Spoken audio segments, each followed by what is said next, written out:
Bom dia, senhoras e senhores. Hoje é 3 de fevereiro de 2026. São 9 horas da manhã. Malu Gaspar finalmente saiu do armário. É isso aí.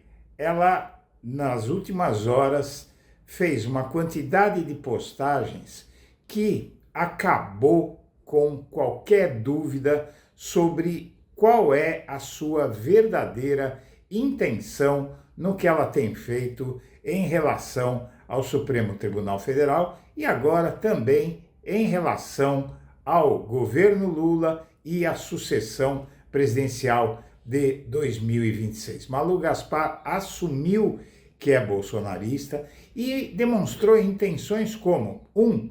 Tirar Bolsonaro da cadeia. 2. Incriminar o presidente Lula no caso do Banco Master. E 3. Resolver os problemas de Flávio Bolsonaro com os aliados políticos que estão achando que ele não vai para frente e querem pular fora do barco dele. Para que você tenha uma ideia, há quem diga que Flávio Bolsonaro não consegue nem passar para o segundo turno.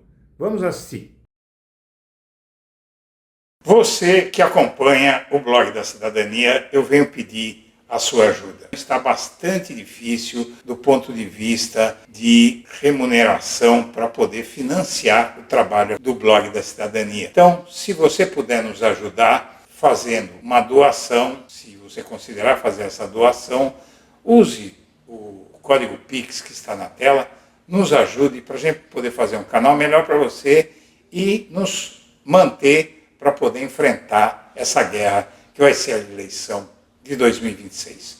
Conto com você. A novela do Banco Master entrou naquela fase em que o escândalo se espalha tanto que fica difícil organizar uma operação abaixo. E aí cada um começa a trabalhar para salvar a própria pele. O ministro Dias Toffoli, que está bem enrolado com Daniel Worcaro junto com Alexandre de Moraes, continua tentando controlar as investigações. Mas a cada dia surge uma nova revelação sobre o que eles e o dono do Master fizeram no verão passado que complica ali a vida deles. Nos últimos dias o governo Lula também entrou na roda com a descoberta das reuniões do presidente com o Worcaro fora da agenda oficial e do contrato do Master com o escritório do Ricardo Lewandowski, que começou quando ele era só ex-ministro do Supremo em 2023 e passou para o filho Henrique em 2024, quando ele virou ministro da Justiça. E o ex-ministro Guido Mantega também foi contratado para ajudar a abrir as portas para o Master no governo. E tem ainda o Banco Central, que apesar de ter sido atacado injustamente pelo TCU e por influenciadores pagos por gente ligada ao Master, ainda não explicou por que demorou tanto a tomar providências, já que desde a gestão do Roberto Campos Neto, o BC recebeu vários alertas de que o Banco do Worcaro inflava o valor dos ativos para poder continuar captando e desviando o dinheiro dos investidores. No mercado, todo mundo sabia que era uma bomba relógio, mas até... Lembra da operação que investiga fraudes bilionárias no Banco Master? Pois é. Mais um bolsonarista envolvido foi preso. Fabiano Zettel foi detido enquanto tentava embarcar para Dubai em um jatinho. Ele é empresário, pastor e cunhado do dono do Banco Master. Mas tem mais. Zettel foi um dos maiores financiadores do bolsonarismo em 2022. Doou milhões para a campanha de Jair Bolsonaro e também para a campanha de Tarcísio de Freitas. O Banco Master é investigado por suspeitas de gestão fraudulenta. Então vou falar, por exemplo, do caso do ex-ministro Lewandowski. Lewandowski é contratado, vai ser ministro da Justiça. Está sob responsabilidade do ministro Lewandowski a Polícia Federal. Foi durante... O Lewandowski tem a favor dele o fato de que foi na gestão do Lewandowski em que a Polícia Federal prendeu o Worcaro, prendeu o celular e tocou a investigação. O que se tem, paralelamente isso, é uma saudável discussão ética. Como é que se deve haver uma quarentena para ministros do STF, qual é esta quarentena. Hoje ele não pode atuar em causas no Supremo. E outra questão é a questão, por exemplo, você sai da sociedade, foi o que o ministro Lewandowski fez ao assumir o Ministério da Justiça, mas o sobrenome dele continua do escritório de advocacia, não só do Lewandowski, mas como de todos. Qual é o limite do tráfico de influência e qual é o limite do legítimo exercício da advocacia? Então, Esse caso Master suscita essas discussões éticas, que não é especificamente sobre ele, é sobre todos. No caso específico do Lewandowski, até que se tenha fatos em contrário, ele não interferiu na ação da Polícia Federal. Bom, mas aí você pode falar? Bom, mas tem, acho que uma questão aí, Otávio. Uma coisa é ele não ter interferido nessa ação da Polícia Federal agora. Você tem um ministro da Justiça com quem você possa conversar e que já teve na sua folha de pagamento, o filho desse ministro está na folha de pagamento, isso denota um conflito de interesse que até é meio impressionante que a Comissão de Ética do governo não tenha pegado isso. Quando o ministro Lewandowski assumiu o cargo, a gente até publicou na época no Jornal Globo uma matéria mostrando os cargos e contratos que ele ia deixar. Ele tinha também um contrato de consultoria com a JF, que também teve lá uma sociedade com o resort do Toffoli. Esses empresários que têm questões em tribunais superiores, eles estão fazendo o jogo deles, que é tentar abrir portas e conseguir acesso privilegiado a todas essas pessoas. Essas autoridades têm que saber o valor que isso tem e se proteger, porque agora, tendo o Lewandowski interferido na investigação ou não, aparentemente ele não interferiu em nada, fica uma sombra de dúvida. Né? O filho dele estava na folha de pagamento, assim como a mulher do ministro Alexandre de Moraes. Aí você tem o contrato do resort da família do Toffoli com o Vorcaro. São muitos tentáculos que agora colocam todos esses relacionamentos sob suspeita. Não teve nesse caso, pode ter tido lá atrás, a gente não sabe. Ele entrou no ministério, o contrato continuou valendo. Então, acho que é uma questão muito complicada que coloca não só o Supremo, mas agora também o governo Lula aí nessa confusão toda, né? A impressão que dá é que quanto mais a gente puxa, mais tentáculos do Vorcaro a gente acha, e aí ele não tinha preferência, ele tinha que estar em todos os lugares não inclui o executivo. Né? Sim, mas deixa eu só então organizar a minha... Como eu disse no primeiro comentário, o caso Lewandowski suscita discussões éticas impessoais, né? Tanto você quanto o Amaru estão colocando questões que não dizem respeito apenas ao próprio Lewandowski. O ministro, quando sai do Supremo, ele pode aceitar consultoria, algum tipo de trabalho? Qual o tempo que deve ser de quarentena? Isso é uma discussão que deve ter, mas é impessoal, serve para o Lewandowski, serve para todo mundo. Quando alguém que vai assumir o Ministério da Justiça é advogado e tem no seu escritório ali processos, em tese, todos os processos podem ser alvo de uma investigação da Polícia Federal, o que deve ser feito? Passar para o nome dos filhos. O Barroso, quando foi presidente, também, olha, eu tenho escritório de advocacia, estou saindo da sociedade, mas o escritório continua. Então, são questões impessoais. O que eu estou dizendo é o seguinte, que quando você leva isso para o campo pessoal do Lewandowski, ele tem um ponto a favor. Como ministro da Justiça, ele não interferiu, não há nenhum indício, nenhuma prova de que ele interferiu no processo, no caso Master. O Vorcaro foi preso durante a gestão dele, as provas foram colhidas durante a gestão dele e não há notícias de interferência. Então, nem todo mundo que está nessa teia de proteção é criminoso com o Vorcaro, é cúmplice do Vorcaro. Esse é meu ponto, para não sair jogando lama indiscriminadamente em todo mundo. Esse é meu ponto, para não sair jogando lama indiscriminadamente em todo mundo. Esse é meu ponto, para não sair jogando lama indiscriminadamente em todo mundo. O ministro Alexandre de Moraes tinha se declarado impedido para julgar esse pedido de prisão domiciliar, informação dessa madrugada, decisão de ontem à noite. E aí Alexandre de Moraes enviou hoje uma Mendes o pedido de prisão domiciliar de Bolsonaro. A decisão, portanto, caberia a Gilmar Mendes, que analisou esse habeas corpus apresentado em favor de Bolsonaro e acaba de negá-lo. O viés da Malu Gaspar é muito claro, é tudo que o blog da Cidadania sempre disse, não é? Ela começou pelo Alexandre de Moraes, passou para o Toffoli, depois passou para o Lewandowski e depois chegou ao Lula. Era previsível.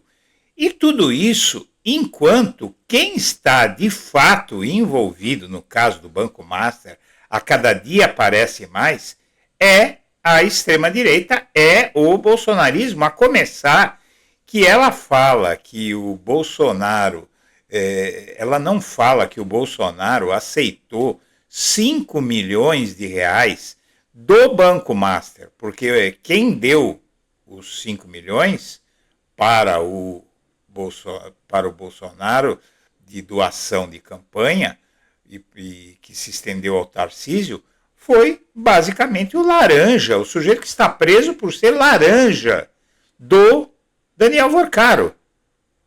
Isso não tem importância para ela, ela não toca nesse assunto. As matérias dela são só para atacar o governo Lula e o STF, porque está ao lado do governo Lula. E agora ela começa a fazer campanha para o Flávio Bolsonaro, como você vai ver. Flávio Bolsonaro, que, segundo a maioria dos analistas, não tem chance. As chances dele de ir... Na verdade, ele tem chance, mas a chance é muito pequena.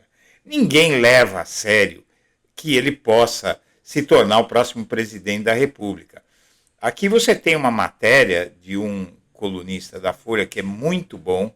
Ele trata, sobretudo, é um antropólogo, historiador, que ele escreveu um livro chamado Crentes e Povo de Deus, desmistificando o movimento evangélico. E ele pesquisa cristianismo, mundo popular, mídias digitais e esportes de combate.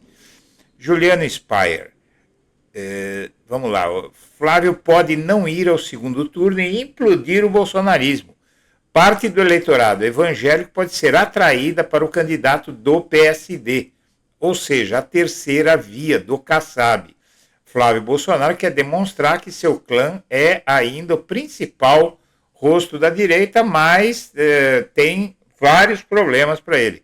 A aposta da candidatura do Flávio Bolsonaro é seguir os passos do Lula em 2018 e chegar ao segundo turno e demonstrar que o clã segue como principal rosto da direita no país. Mas e se ele falhar já no primeiro turno? Na semana passada, aumentaram as chances de a direita ter ao menos 2 candidatos presidenciais nesse ciclo. O PSD escolherá o nome para 2026 entre o Ronaldo Caiado, o Eduardo Leite e o Ratinho Júnior. Diante desse cenário, o que o grupo político do Flávio fez para capitalizar o sucesso da caminhada do Nicolas? Nada. Né? Porque o Nicolas está aparecendo demais e ele está tirando o foco da família Bolsonaro. Nicolas já declarou apoio a Flávio, mas não o promoveu. Por outro lado, o Nicolas também está seguindo o caminho solo. Em sua chegada, discursou e concedeu entrevista descrevendo a marcha como uma ação idealizada por ele, a partidária voltada a acordar o país para a corrupção. Flávio, por sua vez, continua tensionando a relação com os 2 principais interlocutores entre Bolsonaro e o campo evangélico, o Malafaia e a Michele. Michele não declarou apoio ao Flávio Bolsonaro, mas elogiou o Nicolas. Bom, você vê aí que existe até a possibilidade de o Flávio Bolsonaro, primeiro que a candidatura dele vai ficar dividida, porque vai ter gente de direita que não vai querer votar no Flávio Bolsonaro, porque não quer mais o Bolsonaro. E aí você tem aqui até o inventor do bolsonarismo moderado, que é o Joel Pinheiro da Fonseca, que também está pulando fora. Ele tentou inflar o Tarcísio não deu certo, e agora eles querem um outro bolsonarista moderado, né, que é ou o Caiado ou o Ratinho Júnior, né, e aí esse Joel Pinheiro também deixa claro que não vai ser fácil a vida do Flávio Bolsonaro. Ele pode, inclusive, dependendo do que acontecer, não ir para o segundo turno e ir o candidato de centro-direita, né? Que se for esse candidato de centro-direita, vai ficar até mais difícil para o Lula do que derrotar o Flávio Bolsonaro, que aí no segundo turno todo mundo que não vai querer votar no filho de um cara que está preso por dar golpe, vai acabar votando ou em branco ou no Lula. Bom, e o que é que diz a Malu Gaspar? Cálculo de aliados de Flávio Bolsonaro para derrotar Lula nestas eleições. Veja só. Então, ela diverge de todo o colunismo, né, que vê o Flávio Bolsonaro com uma candidatura fraca e tenta inflar a candidatura do Flávio, dizendo: há 9 meses das eleições presidenciais, aliados do senador Flávio Bolsonaro já fazem as contas de onde vão precisar turbinar o desempenho em relação a 2022 para impedir a reeleição de Lula. Nesse mapa, São Paulo e o Nordeste são fundamentais. As chances do Flávio Bolsonaro no Nordeste só são menores do que as chances de o Enéas voltar da tumba para disputar a presidência. O cálculo no QG da campanha de Flávio é de que em São Paulo, maior colégio eleitoral do país, ele vai ter de conseguir 3 pontos percentuais a mais do que Jair Bolsonaro fez na eleição de 2022. Isso pode significar pelo menos 772 mil votos a mais do que Bolsonaro no universo de 34,6 milhões de eleitores aptos a votar. E aí ela faz toda uma conta apertada, como se... Veja, o que acontece? O Flávio Bolsonaro está em campanha o tempo inteiro, o bolsonarismo está em campanha o tempo inteiro e o Lula não está entrando nessa, porque, na verdade, se ele entrar nessa, ele corre o risco de ter a candidatura impugnada, ainda mais que o TSE vai estar na mão do bolsonarismo, né, do Nunes Marques e do André Mendonça, ainda que eles tenham um limite de atuação, os dois bolsonaristas que vão mandar no TSE nessas eleições, porque eles sabem que tudo que eles fizerem o Supremo pode desfazer. Seja como for, esse cálculo dos aliados do Flávio Bolsonaro importam menos que nada. Por que ela está amplificando os cálculos dos aliados do Flávio Bolsonaro? Ela já fez isso com os do Lula? Não fez nem vai fazer. E aí vem a Malu, vem de novo a questão da Malu Gaspar. O Gilmar Mendes negou o pedido de prisão domiciliar a Bolsonaro, foi um dos que mais lutaram para colocar o Bolsonaro na cadeia, e aí a Malu Gaspar inventa o quê? Ministros do STF defendem prisão domiciliar para Bolsonaro. Essa conversa já tinha circulado e depois caiu porque não tem lógica nenhuma. A articulação para Jair Bolsonaro ir para a prisão domiciliar envolve não apenas a ex-primeira-dama Michele Bolsonaro e o governador Tarcísio de Freitas, mas também conta com o apoio de integrantes do Supremo Tribunal Federal. Sim, tem. Tem o Fux, tem o André Mendonça, terrivelmente evangélico, e o Nunes Marques, que foram os dois indicados pelo Jair Bolsonaro. Tá? Segundo relatos obtidos pela equipe da coluna, né, o ministro Gilmar Mendes ajudou a convencer o relator da trama golpista, Alexandre de Moraes, a receber Michele em seu gabinete no último dia 15. Ajudou a convencer o relator da trama golpista, Alexandre de Moraes, a receber Michele em seu gabinete no último dia 15. E aí diz que foi o próprio Gilmar que também conversou com Michele e tem expressado reservadamente apoio à prisão domiciliar. Agora, eu digo para você, talvez o maior aliado do Alexandre de Moraes no STF seja o Gilmar Mendes.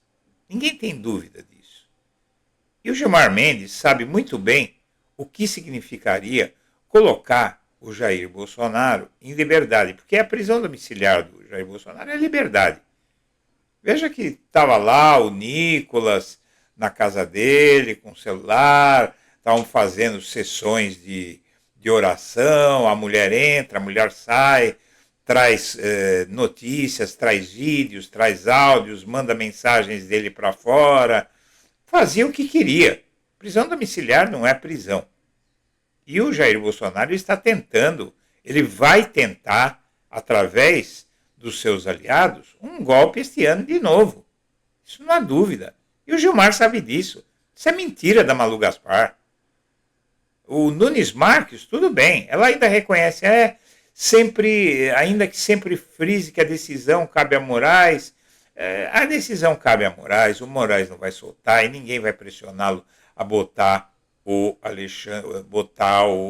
Jair Bolsonaro na rua. Isso é conversa fiada da Malu Gaspar. Tem a densidade do contrato que ela falou que existia. E aí a gente tem também as chances de Bolsonaro e Braga Neto no julgamento do Superior Tribunal Militar, que pode expulsá-los do Exército. Se forem considerados indignos para o oficialato, capitão e general perderão postos e patentes militares. O STM receberá nesta terça os pedidos de expulsão, como a gente antecipou, já faz 15 dias aí que eu publiquei essa matéria, dizendo que a qualquer momento o STM iria fazer o que ele vai fazer agora. É só procurar aqui no canal. Uns dias atrás, aí, umas 2 semanas atrás, nós publicamos essa matéria. E essa lista dos que vão julgar é encabeçada pelo capitão e ex-presidente, que foi sentenciado a 27 anos e está preso na Papudinha. Também vão ser julgados o Augusto Heleno, Braga Neto, Paulo Sérgio Nogueira e completa a relação o almirante Almir Garnier. Na verdade, os 5 oficiais da reserva foram condenados criminalmente pelo Supremo e estão presos e agora podem perder as patentes se forem considerados indignos ao oficialato pelo STM. Pelas previsões que circulam na corte, os mais encrencados são Bolsonaro e Braga Neto. Esses não escapam. Esses não escapam. O capitão, pelo conjunto da obra, o general, por ter sido desleal aos colegas, incitar os ataques aos comandantes do Exército e da Aeronáutica que se recusaram a participar do golpe. Então, o Braga Neto, ele atacou os próprios colegas. Há uma pressão muito grande para expulsar o Braga Neto, porque ele traiu os colegas, não é? Os generais Paulo Heleno e Paulo Sérgio provavelmente devem ficar no Exército. Bom, aí vem a Malu Gaspar. A torcida dos militares da trama golpista para o julgamento que pode expulsá-los das Forças Armadas. Direto, é sempre na mesma linha. Linha bolsonarista. Ela é bolsonarista até a raiz dos cabelos. Isso está muito claro. Não é? Aqui ela está dizendo das chances desses dois escaparem. Então você vê que é sempre na mesma direção. Ela não fala nada que não seja para ajudar o bolsonarismo. Na mira do Ministério Público Militar, que apresenta nesta terça-feira as representações para a perda de posto e patente, integrantes do chamado núcleo crucial da trama golpista torcem para que fique para depois das eleições o julgamento do Superior Tribunal Militar. As eleições vão começar em agosto. Nós estamos em fevereiro. Já está sendo julgado o pedido de abertura do processo contra eles. Por que é que vai ser tão mais para frente?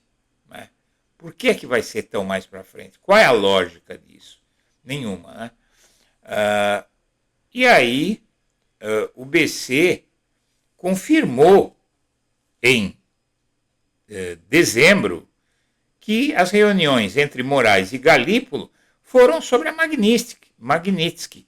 O comunicado foi emitido depois que o próprio ministro divulgou uma nota também confirmando as reuniões com o presidente do Banco Central, Gabriel Galípolo, mas negou ter tratado do Banco Master. Está muito claro, isso foi divulgado pelo Banco Central. E aí vem a Malu Gaspar. BC se nega a fornecer informações sobre reuniões entre Alexandre de Moraes e Galípolo. Uai! Como assim? O que é isso aqui? BC confirma que reuniões entre Moraes e Galípolo foram sobre a Lei Magnitsky. Está aqui a matéria. Depois, o ministro Alexandre de Moraes, do Banco Central, emitiu uma nota confirmando que reuniões foram feitas com o ministro do Supremo Tribunal Federal para tratar apenas dos efeitos da Lei Magnitsky aplicada pelos Estados Unidos. O comunicado também foi emitido depois que o próprio ministro divulgou uma nota também confirmando reuniões com o presidente do Banco Central, Gabriel Galípolo, e dirigentes de grandes instituições financeiras, mas negou ter tratado do Banco Master com o chefe do Banco Central. Que informação mais ela quer? Ela fica repisando, ela sabe que vai ser negado, porque o banco já falou, ele vai ficar respondendo toda hora, não teve nada sobre o Banco Master. Não teve nada. Semana que vem vai outro. Não foi nada. Ele já falou uma vez, está falado. Né? E diz ela que o órgão regulador rejeitou pedidos via Lei de Acesso à Informação, alegando risco à segurança da sociedade e do Estado, e diz que encontros não foram documentados. O Banco Central se negou. Ele não negou, ele disse que não foi documentado. Por que iam gravar uma reunião entre o Moraes e o Galípolo para eles conversando sobre qualquer assunto? Não dá para entender. Ela não diz o que ela quer. Ela diz que quer devassar os arquivos do Banco Central, só isso. Então, é um viés claramente bolsonarista, ela é um instrumento do bolsonarismo nessa campanha eleitoral e é assim que ela deve ser tratada pela sociedade, as informações dela. E se o jornal o Globo quiser deixá-la lá, é legítimo, sabe por quê? Porque é uma representante de uma corrente da opinião pública que quer tocar em determinados assuntos. Então eles deram a esse setor da opinião pública a Malu Gaspar para publicar matérias que agradem o bolsonarismo. É isso, né? Eles criam uma vacina contra dizerem que são petistas lá no Globo e acabou. Mas o que não pode é alguém confundir isso que faz a Malu Gaspar com jornalismo, né?